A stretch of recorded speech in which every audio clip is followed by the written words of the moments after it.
Hey everybody, Invisiblekatana here doing my impressions for the Sony E3 press conference from, of course, E3 2018 this year. As always, I really love Sony. Pseudo bias, I've always been a big fan of Sony. I think, back in the day, they always seem to have like my favorite exclusive stuff, like Resident Evil. At least the very first one was exclusive. Resident Evil, like Crash and Spyro being on there, a lot of the Capcom stuff, the Final Fantasy stuff. So it was always kind of them, Metal Gear Solid, so literally Resident Evil and Metal Gear, my two favorite franchises. So it was like they were always, the console. It was always them, always like, Nintendo and Microsoft, but it was always Sony. And then Sony would always come out with some really cool games, and they're kind of back to what they were before, just with different franchises as far as exclusive stuff. I love the Uncharted games. God of War is still PlayStation only. So it's like they still kind of kick those things out. Remedy, fortunately, I was so happy to see that at the Sony press conference, because one of my big things was I didn't have an Xbox One, so it took me forever to play Remedy's last game, which was Quantum Break. And so like I honestly just played that like maybe a month ago. I finally beat that game, and I was able to get it on PC. So I was like, cool. I just beat that, and that was actually how I knew. Remedy is legitimately one of my favorite developers. I love Max Payne. I love Alan Wake, which, the only thing I can hope is that this game is so ridiculously popular, Control, is that so many people buy it, they have enough money to make Alan Wake 2. Because that's all I wanted, is Alan Wake 2. After beating Quantum Break, I still liked it. I know that one wasn't really nearly as popular as Alan Wake. Like, the reviews weren't as good. I still enjoyed it. I thought it was a good time travel story, so I'm always interested in those. And they kind of teased an ending, and I was like, well, I need to see what the sequel's going to be like. So, excuse me. The thing is that they tend to have games where I'm like, I love that. Alan Wake is just one of my favorites ever, but at least I'll enjoy the story.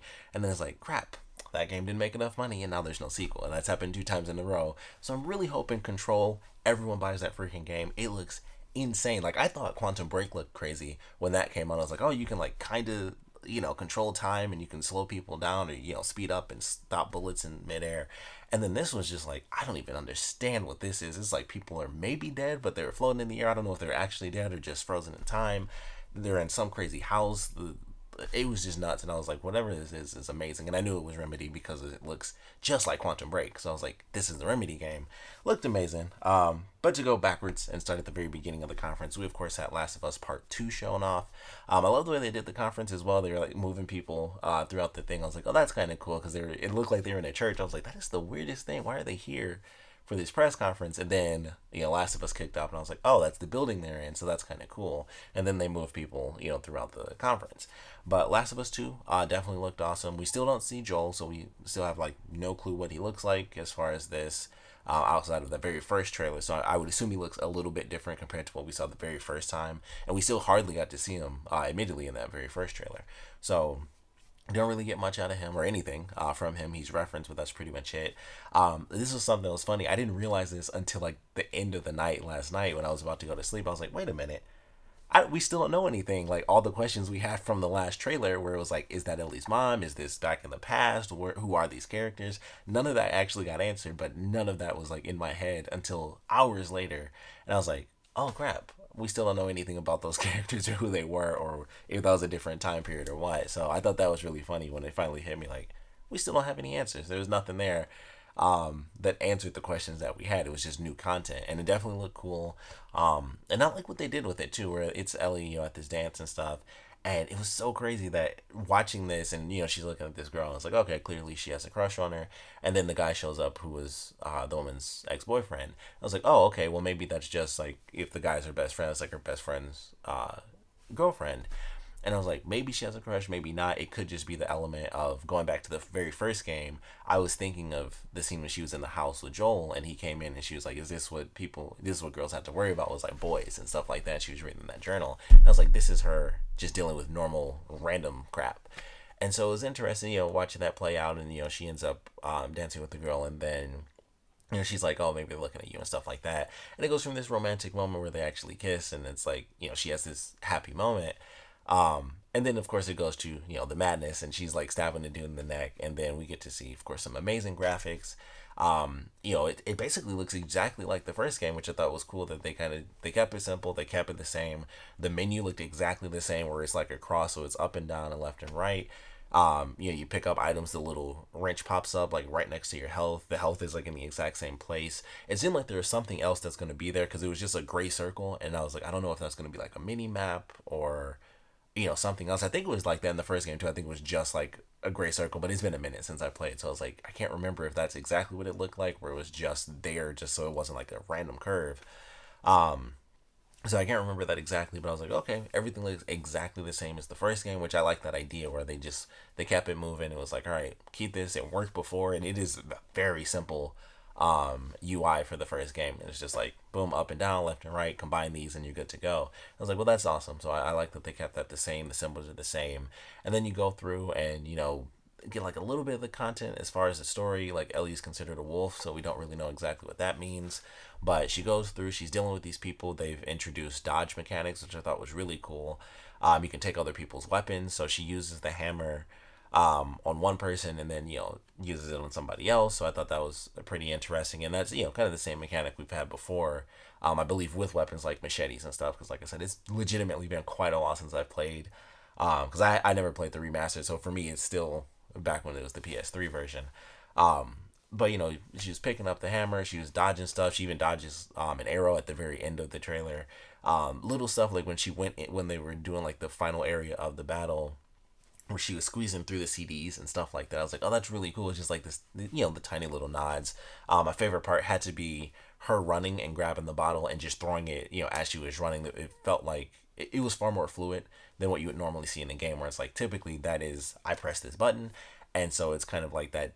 You notice it. There's that split second of the character pauses and picks it up really fast, but it was like 100% fluid, and it was just boom. Of course the triangle, didn't show up and stuff like that, but that's all going to be there. I would love it if this game actually came out and they had sort of a cinematic mode where there were no prompts, and it was like you just have to know, like after the tutorial, you have to know like this is how you pick it up and stuff like that. I would love it if this game had it, because it looks so good without it. But everybody does that, in E3, because it's like, oh, let's just show off the game, and they take all the prompts out and all the health and stuff.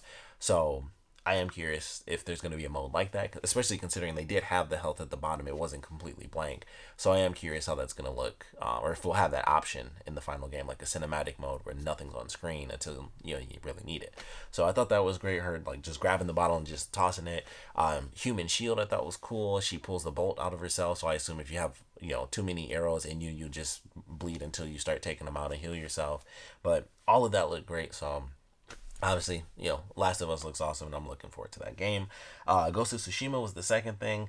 Super sweet. I was looking forward to that. I love anything just samurai based. It's just awesome. Excited to see a lot more of the game. It was very interesting watching it, and this is one of those games where I was like, I like watching this, but I can tell, because I was kind of like, oh, it's so slow paced as far as like actual combat. But I was like, this, I can tell, like if I was physically playing this, I would be like a million times more amped actually playing it compared to watching it, because it's so slow paced and it's that methodical. It's like actual samurai stuff. Like he was doing like dodges, and he would just cut someone once and they were dead. I was like, okay, this is they're going like full samurai with it. So I thought that was really cool. It's like really not over the top in any way, shape, or form, outside of the part where he like throws a grapple hook and he swings to the building. And that was pretty much it. Everything else was like the stealth kills. It reminded me of Splinter Cell. I don't even know the name of whatever they called it back in the last Splinter Cell game, but he like, stealth killed somebody, and then he killed another person, then he turned and killed the third. I was like, okay, that's really cool. And I wonder, I would assume that's one of those upgrade skills that goes up to a certain point. But definitely cool. Definitely love that. Obviously, graphically, insane. Like my friend, she's not really into games, but she happened to watch it because she was looking for like the Fortnite tournament. And so I asked her, I was like, okay, if you saw it, what'd you think of Ghost of Tsushima? And she's like, I don't know if I told you about animation, but just the way it looked was like perfect. And I was like, yep, because there's a part like when they do the final battle and the leaves are coming in, there's literally like a leaf I noticed. It flew in and it touched the ground and it stayed there. And I was just like, okay, leaves, they fall in and they hit the ground. That's what video games do. And then it hit the ground and they were moving around doing some stuff. And then the leaf flew away like a couple seconds later. Like normally it's just like if it lands, it just lands on the ground and then that's it. But like individual leaves were like picking up after they would land, and it was just like, that's just so much detail. It's insane. And of course the way it looked. And once again, hopefully there's like a cinematic mode where there's just nothing on screen. They have to have that for that game, and that game needs a photo mode as well. Like I truly hope that they put a photo mode in. I assume they will, because Infamous Second Son has a photo mode, so I assume this game will come out with the photo mode, or it'll be there, soon after. But Ghost of Tsushima, can't wait to see a lot more gameplay of it. After that was the control thing, which I was super freaking excited. I actually put like I knew it in my little quotations because it looked like Quantum Break. Still super excited for that. Of course, after that was like check number two. It's basically check number one for me, but Resident Evil 2 officially announced, official release date, January 25th, 2019. I automatically just remember that. Loved it. It looked great. I can't wait to see more of it. I want to see more of Claire because so far there's even been like a little bit of extra footage where they show exactly what it looks like because you couldn't tell from the trailer, but it is going to be over the shoulder like Resident Evil 4 and 6 and stuff like that. It's not going to be first person. Just uses the RE7 engine, which is just the RE engine at this point. But it looks great. It looks super freaking good. It's a full-on remake, so there are scenes like when they have I can't remember his name. It's been forever since I played it. But the cop that you meet when you first play as Leon, that scene is different than it was in the original game and stuff like that. There's a part from the new footage I saw where Leon goes to like help somebody that doesn't work out. But it looked great. Like we get to see Leon. We see everybody. Actually, they show Leon, they show Claire, they show Ada, even though she's in a bit of a silhouette. But we get to see Ada. We get to see Sherry. They even show William Birkin at the very end, like those quick flashes where William Birkin, in like his crazy monster form. We get to see. I think Hunk was in the trailer as well. Like they showed him for a quick second, and so was I forgot the name of the enemy, but the giant enemy in the trench coat and stuff is some. I think it's just like they have. I think they're like numbers. I just can't remember right now, but it looked great. I do wish because I knew this was going to be the thing, so I was curious what they were going to have Claire look like, and it's kind of just a long sleeve red jacket. And I was like, oh man, I still really hope that one of her unlockable costumes is her original because I love that outfit. Like, and her costumes always change throughout the game, so it was kind of like the one thing that I didn't like is that it looks so similar. If you play Revelations 2, it looks so similar to that. It just looks like a brighter version of that jacket she has because that was more burgundy. This was more like a brighter red. It was like the same color. It was almost pink a little bit, and I was like, looks cool. I like it. It's a different jacket than she's ever had. But I was just like, man, I always loved that old biker jacket she had because I just always thought that was a cool costume. I was like, that's just a sweet outfit. Like she has the biker jacket on. So I was like, I wasn't the biggest fan of that change because I was just like, I just love that. She didn't need to have like the short shorts. I don't care. But the actual vest, I always thought just looked cool. That was the thing. It was like she always wore vests, and I always thought like, I don't know why. For some reason, I always thought that was like the coolest thing. Like no one in games really wears vests, but Claire Redfield in a zombie game was like, I don't know. I always thought that was sweet. So kind of sucked that they put her in like just a normal jacket. I was hoping it'd at least be a different outfit, like a different style vest or something. But like I said, I hope her original costume is in there somewhere. Obviously, Leon is in his. He's got like Rock Lee's eyebrows. If you watch anime, you know what I mean.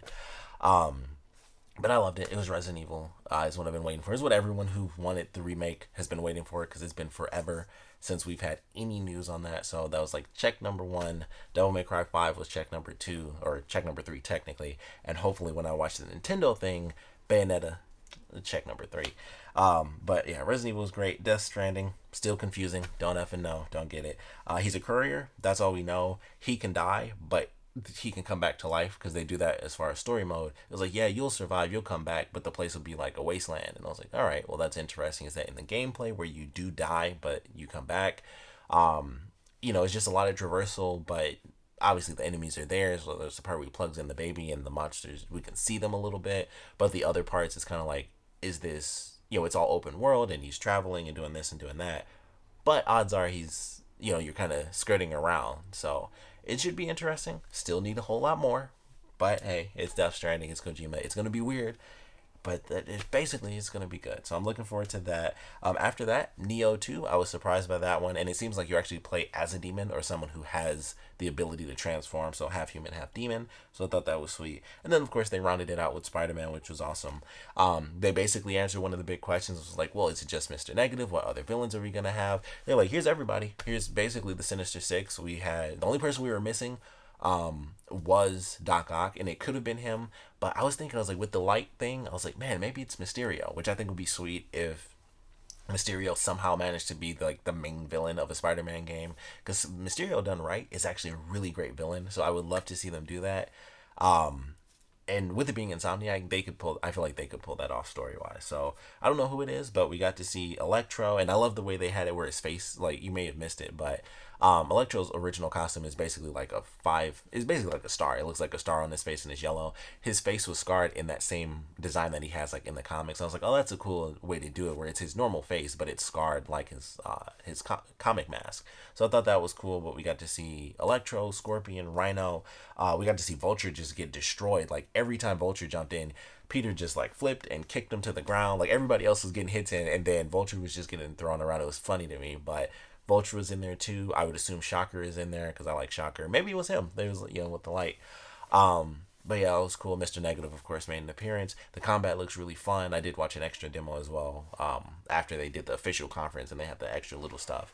So all that looks fun. I was going to buy it anyway because it's freaking Spider-Man and I love Spider-Man. Just the fluidity of it, it looks really good. The graphics are great. Excited to see more of this and more of the story and who they reveal the big bad villain to actually be. But it was awesome. Love the entire conference as a whole. I tend to always love Sony's press conferences because they always have the games I want. This wasn't really big on the surprise stuff. Of course, no news of Final Fantasy, which I know a lot of people were probably upset about, but that's more Square Enix than Sony. But yeah, nothing about that. I was surprised they didn't do anything on the game Dreams, which is the stuff that was playing in between all the stuff where like the random characters are playing instruments. That was the game Dreams by Media Molecule, Little Big Planet, and everything. And I thought at the end they were gonna do a trailer, maybe even a release date, because every time they show that game, I'm like, I wanted to know something. Like they don't ever do like a release window. There's no release date, of course. We barely even really get to see more gameplay of it, and it seems so insanely abstract at this point. It's legitimately like it's just abstract art where I just see it and I'm like, I would love to understand that in any way, shape, or form. They never give us any content on that game. And even when they did after the official conference, it wasn't that much, and they didn't talk about a possible window. It's just, they almost act like the game's already out a little bit, how they talk about, like, yeah, this is our game, and it's just like, we'd love for you guys to play it, and it's like, it's not out. I don't know when it's coming out. I want to see more of it, how it works. Coming off a Little Big Planet, this is definitely more abstract than that. So I'm just like, how the F does this work? We saw like a little bit of it. I need to see like a ton more, but I like what we got to see. You can make music and stuff like that, so I gotta look up some content on that thing. But all in all, love Sony's press conference. Not huge on the like whole world premiere exclusive stuff, but I saw what I wanted to see, and it was basically just like outside of Resident Evil and Control, there weren't like a ton of surprises. It was basically, they even told us what they were going to show ahead of time, and I was fine because I was like, basically the 4 things they're showing are the 4 things that I'm going to buy. So it was basically just like, here's why you're going to buy this more, and that was totally fine by me. I like what I got to see. Can't wait for more on Last of Us and Ghost of Tsushima. But yeah, everything I thought looked really good. There was like, the only thing I would have wanted more of was, I was hoping, this is more like, the Sony exclusive sort of thing again, but I was hoping that we would see a little bit more of Devil May Cry 5. I was hoping we'd get that, but nothing there, unfortunately. But all in all, really enjoyed it. Of course, would love to know what you guys thought about the conference, so please put your comments down in the comment section below. Let me know your favorite announcements, least favorite announcements, what you guys were hoping to see, what you wanted to see, what you just wish we got to see. What did you want more information on? Maybe release dates, things like that. So please put your comments down in the comment section below. And of course, thanks for watching.